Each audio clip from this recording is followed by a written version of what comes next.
Hey everyone, in today's story we're picking up with Jacob as he's on the run from his brother Esau. He's going to find a wife from his family and he meets his uncle Laban. Laban said to Jacob, "You shouldn't have to work for free just because you're my relative. Tell me what you'd like to be paid." Now Laban had two daughters. The older was named Leah and the younger Rachel. Leah had delicate eyes, but Rachel had a beautiful figure and was good looking. Jacob loved Rachel and said, "I will work for you for 7 years for Rachel, your younger daughter." Laban said, "I'd rather give her to you than another man. Stay with me."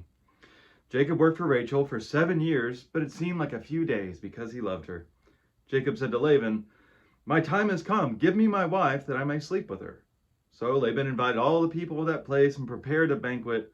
However, in the evening, he took his daughter Leah and brought her to Jacob, and he slept with her.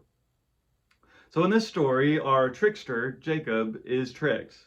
We meet Laban here, who I think of as like kind of a shady used car dealer kind of character.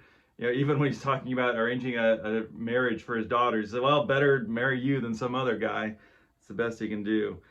And so the deal they work out is that Jacob is going to work for 7 years, pretty long time, to marry Rachel. And then Laban tricks him into marrying the wrong daughter. Now, Jacob hasn't wronged Laban yet. They're going to go back and forth a little bit later. So why does Laban do this?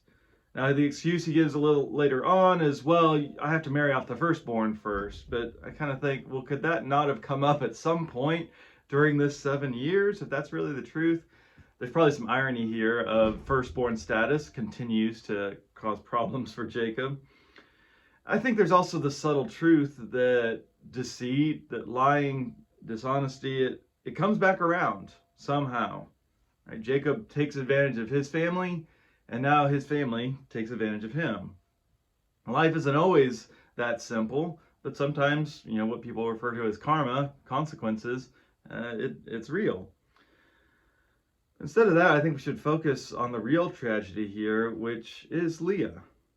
We can laugh about Jacob getting some sort of cosmic payback, but look at the collateral damage, the real human life that's ignored and affected.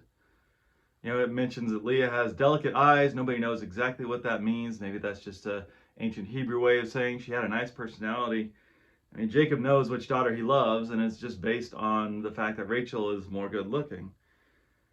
And, when he sleeps with the wrong girl, does he not notice? There's probably some drinking involved, I would guess, with this big banquet. But who cares about these stupid men and the ways that they're deceiving each other and tricking each other? Can we focus on the women who bear the brunt of their stupidity? Now we're going to see more of this tomorrow with the birth of their sons, and that's where we'll actually even talk about where is God in all of this. But maybe the question for us to think about today is, what's the cost of our selfishness, of our dishonesty? It may not be paid by you. Can we truly see the impact of our actions and know who we're hurting when we do things that we don't think matter?